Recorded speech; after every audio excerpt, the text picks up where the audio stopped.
Welcome to lecture on types of business ownership. The fourth type we are discussing now in this lecture number 11, cooperative organization or cooperative societies, presented by Ravi Prakash Mathur, senior lecturer, Mechanical Engineering Department, Government Polytechnic College Jodhpur. सब unit 1.3 अभी हमारा इस समय चल रहा है. तो सबसे पहले तो एक नॉर्मल वे में जनरली डेफिनेशंस दी जाती है. कई लोग इस पे काम करते हैं इन चीज़ों पे. तो यहाँ पे कोऑपरेटिव ऑर्गेनाइजेशन या कोऑपरेटिव सोसाइटी की संबंध में एन बैरो के अनुसार जो डेफिनेशन जो पॉपुलर रहे हैं वो हैं सहकारी समिति उन व्यक्तियों का स्वैच्छिक संगठन होता है जो कि अधिकतर श्रमिक और छोटे उत्पादक होते हैं तथा अपनी घरेलू तथा व्यापारिक स्थिति में सुधार लाने के लिए लोकतांत्रिक तरीके पर संयुक्त प्रबंध के अंतर्गत संगठित होते हैं. वह सभी मिलकर पूंजी इकट्ठी करते हैं. थोड़ा सा एनालिसिस करें. पहली एक वर्ड आया स्वैच्छिक संगठन, मतलब स्वयं की इच्छा से ये संगठन बनता है, कोई इसमें फोर्स या ऐसा नहीं है. और जो हम देख रहे हैं दूसरे जो पंक्ति में लिखा है, अधिकतर श्रमिक और छोटे उत्पादक होते हैं, यह भी एक विशेषता है.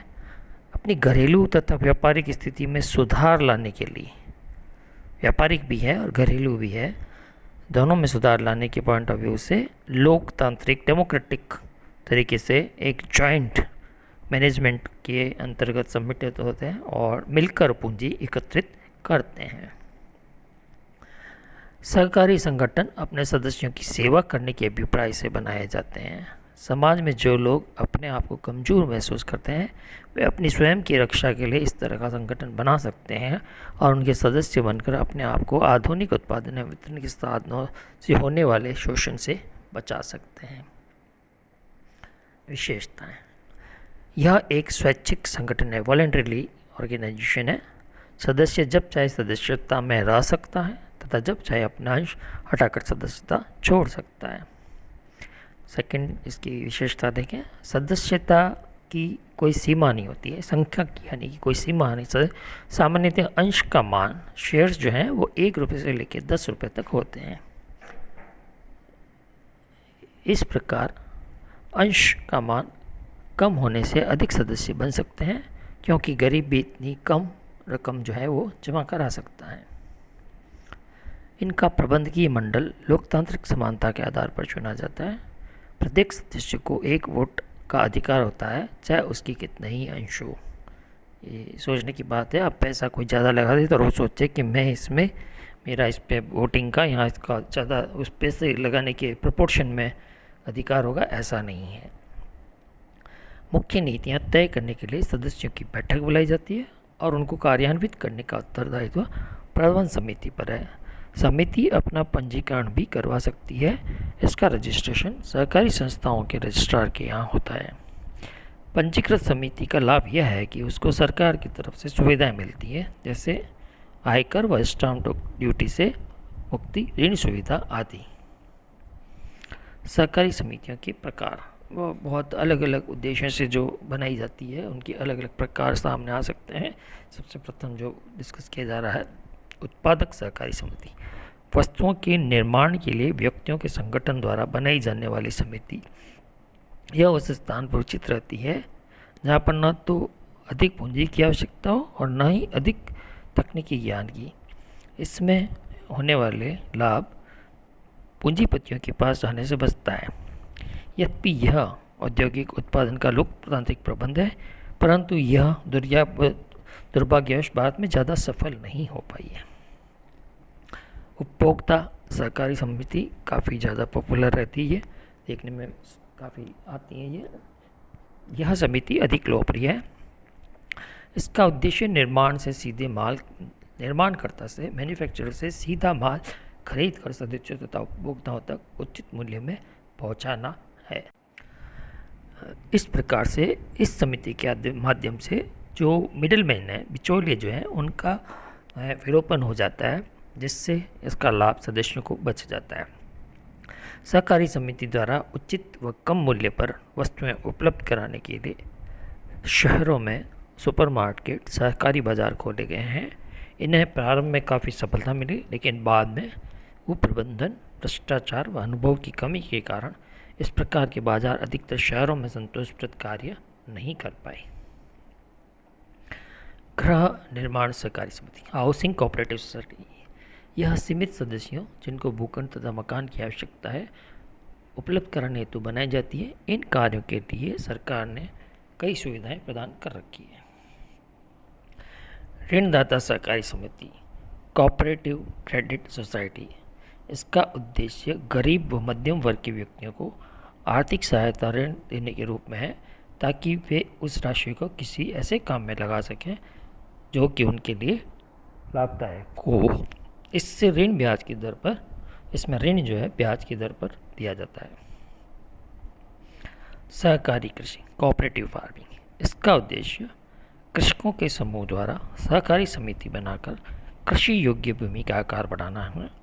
इस प्रकार कृषि में विज्ञान व टेक्नोलॉजी द्वारा आधुनिक उपकरण प्रयोग करते हुए उपज यानी कि हमारी जो है प्रोडक्शन जो है फार्मिंग प्रोडक्शन जो है इंक्रीज किया जा सकता है।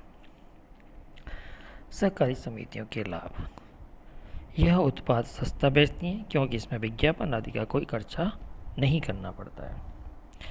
लेखा इत्यादि रखने तथा प्रबंध के कार्यों का खर्चा न्यूनतम होता है क्योंकि सदस्य अवैतनिक रूप से स्वयं ही काम करते हैं। यह अपने कर्मचारियों को अच्छा वेतन व स्थिति प्रदान करते हैं।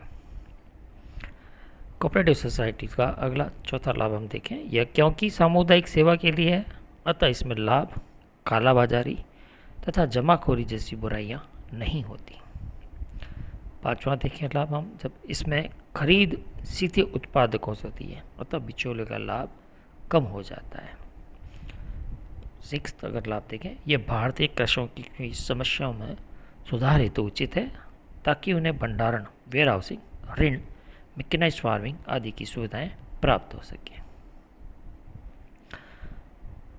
सातवां लाभ है, इसमें लाभ का हिस्सा समान रूप से निश्चित दर से वितरित किया जाता है। एक तो इक्वल इसमें रहता है डिस्ट्रीब्यूशन का फॉर्मेट, और एक डेफिनेट जो रेट है उस पर यह वितरित किया जाता है तथा शेष सामाजिक विकास कार्यों में लगा दिया जाता है। सामान्य जनता को लाभ पहुंचाती है। नाइन्थ, इसमें सरकार के ऋण के रूप में अधिक राशि लेना संभव है। 10th, सदस्यों में सहकारिता एवं सहयोग की भावना उत्पन्न करती है। सहकारी समितियों की कुछ लाभ के साथ साथ कुछ हानियाँ भी हैं, तो हम कह सकते हैं उसकी सीमाएं भी हैं। प्रथम हम देखें, इसके सदस्य क्योंकि अधिकतर अल्प आय वाले होते हैं तो पूंजी सीमित मात्रा में इकट्ठी की जा सकती है। सेकंड देखें, आर्थिक स्रोत सीमित रहने से उच्च योग्यता प्राप्त व्यक्तियों को नौकरी में रख पाना संभव नहीं है। इसमें कठोर व अच्छे देखरेख की आवश्यकता होती है। सहकारी समितियों में व्यापार यद्यपि सदस्यों के लिए किया जाता है, परंतु सदस्यों का मना कर पाना संभव नहीं है, परंतु असदस्यों का मना करना पाना संभव नहीं है। प्रबंध अधिकतर अक्षम होता है। सदस्य सामान्यतः अनावश्यक लाभ उठाने की कोशिश करते हैं। तो इस प्रकार हमने सहकारी समितियों के बारे में ये उसकी विशेषताएं, उसके विभिन्न प्रकार के जो लाभ हो सकते हैं, उसकी जो सीमाएं हैं, उन सब के बारे में अभी डिस्कशन किया है। और इसकी आप अलग अलग जो भी आपके पास और लिटरेचर हो, सोर्सेज हो, उनसे आप इसके बारे में अध्ययन करें, विभिन्न एग्जांपल्स पे आप स्टडी करें और अपनी क्वेरीज या आपके डाउट्स जो भी हों मेरे सबको आप व्हाट्सएप के भी, मेरे जो मोबाइल नंबर डिस्प्लेड है इस पर अपनी जो डाउट्स हैं वो क्वेरीज हैं उनको आप मुझे सबमिट करें और उनको मैं आपको वापस सॉल्व करके या उसका आपका समाधान करने का पूरा प्रयास करूँगा। Thank you.